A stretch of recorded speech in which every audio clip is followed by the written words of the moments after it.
No matter the universe, soldiers never spend all their time on the front lines. Even during the fiercest fighting, troops would spend time waiting for transfers to new fronts, recovering after suffering heavy losses, or just acting in a defensive capacity. This was as true in the Star Wars universe as in our world, and just like in our world, this meant that troops spent plenty of time in barracks. However, not all barracks were created equal, and their quality depended greatly on the resources of the faction that built them. So, whose barracks were the best? In this video, we're going to be looking at the barracks of the Grand Army of the Republic, the Imperial Stormtrooper Corps, and the soldiers of the Rebel Alliance to find out.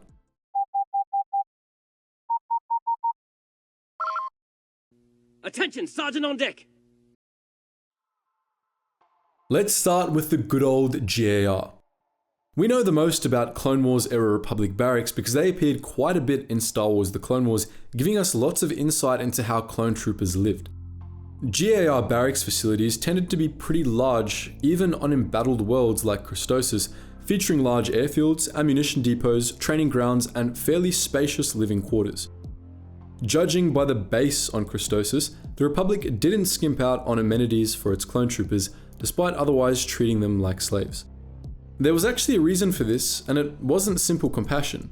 Until Cal Skirata successfully lobbied the Senate to loosen the rules midway through the war, clone troopers that weren't in combat weren't allowed to leave their barracks. This was on the advice of the Kaminoans, who warned the Republic to isolate the clones as much as possible from the general population, since they weren't sterile and had the potential to cause problems. This meant that clones on defensive assignments or in reserve could expect to spend weeks or even months at a time cloistered up in their barracks. To compensate for this, the Republic made its barracks facilities as spacious as could be managed, granting the clones lots of room to entertain themselves when they weren't on duty or training. As far as living quarters themselves went, clones lived in large, open rooms that contained beds, equipment racks, and a decent amount of recreational space. Each of these pods was assigned to a squad, meaning that they were shared by 10 men total. These quarters were more than adequately sized to house a squad, even though individual clones couldn't really get any privacy in them. Clone living quarters tended to be rather Spartan, with little decor or furnishing aside from beds and equipment racks, but the clones themselves often took it upon themselves to rectify this by putting up posters. Aside from the squad living quarters, clone barracks had a number of communal spaces. Judging again from the Christosis base, their mess halls tended to be large and remarkably clean. Most other communal spaces in clone barracks were outdoors, in courtyards or on the roofs of the main barracks buildings, often overshadowed by ammo depots and similar structures. Like the living quarters themselves, these communal spaces tended to be fairly barren, but the clones often found creative ways to make use of them, turning them into ball courts or training yards. Next up, we have the Stormtrooper Corps. Now, for the sake of fairness, let's remember that technically, Stormtroopers were elite soldiers, a cut above standard Imperial Army troopers. They were essentially like Marines. This did give them a number of privileges that other Imperial personnel didn't get. However, since Stormtroopers lived incredibly regimented lives and in many ways were treated more harshly than their less elite comrades, we figure it balances out. A lot of Stormtrooper facilities were inherited from the Grand Army of the Republic, and as a result, barracks quality between the GAR and the Stormtrooper Corps was pretty much identical in many cases. This was especially true of facilities built to house clone Stormtroopers.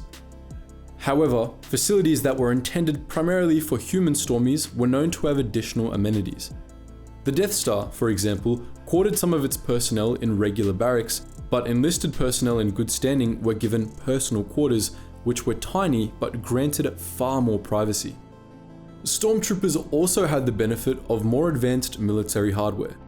In the time of the Empire, Rathana Heavy Engineering began manufacturing the IM-455 modular garrison, a prefabricated fortress that could be dropped onto a planet in pieces and rapidly assembled by a team of Imperial Army engineers. These fortresses were standardized but surprisingly well equipped, with fearsome defenses and large living quarters alike. The IM-455 contained barracks facilities similar to those seen in the time of the Republic, but they were better defended and came with a fully furnished scoop ball court. most Imperial barracks were standardized to at least be up to par with the IM-455s by the time of the Galactic Civil War. Lastly, we have the Alliance to restore the Republic. In general, it's difficult to talk about Rebel soldiers' specs and conditions as it varied greatly between the different Rebel cells within the Alliance. They didn't have standardized barracks or many barracks facilities at all, for that matter.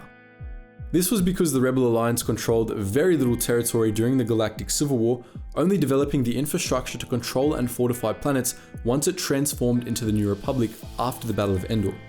But the New Republic mostly just used captured Imperial facilities, so we're gonna stick to talking about the Rebels for this video. In the early stages of the Galactic Civil War, the Alliance made use of three main bases: their Dantooine base, which was abandoned early on, the Massassi base on Yavin 4, and the Echo base on Hoth. The Dantooine base was very bare bones, with its living quarters being little better than tents, but Massassi base and Echo base were much more developed. Massassi base was established in the ruins of Yavin 4's Great Temple, and it housed its garrison in the temple's original barracks, once home to fierce Massassi warriors. They were refurbished by Rebel engineers, but they were still rather Spartan and a bit cramped. The whole temple was known for being drafty, and it had the added drawback of being haunted by Exar Kun. Though Kun didn't really do anything to the Rebel garrison at Massassi base, his presence made many who entered the temple feel a distinct sense of discomfort, which isn't really something you want in your living quarters. Echo base was even worse. Its barracks were even more cramped, and though they weren't haunted, they were cold as hell.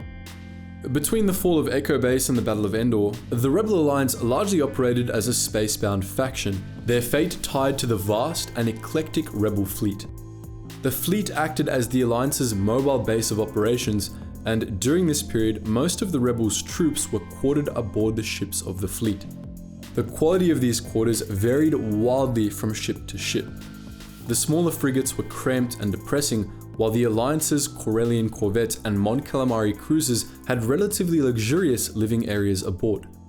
The larger Mon Calamari vessels in particular were designed to house hundreds of passengers for long journeys, and their barracks were easily better than anything else the Rebel Alliance had to offer.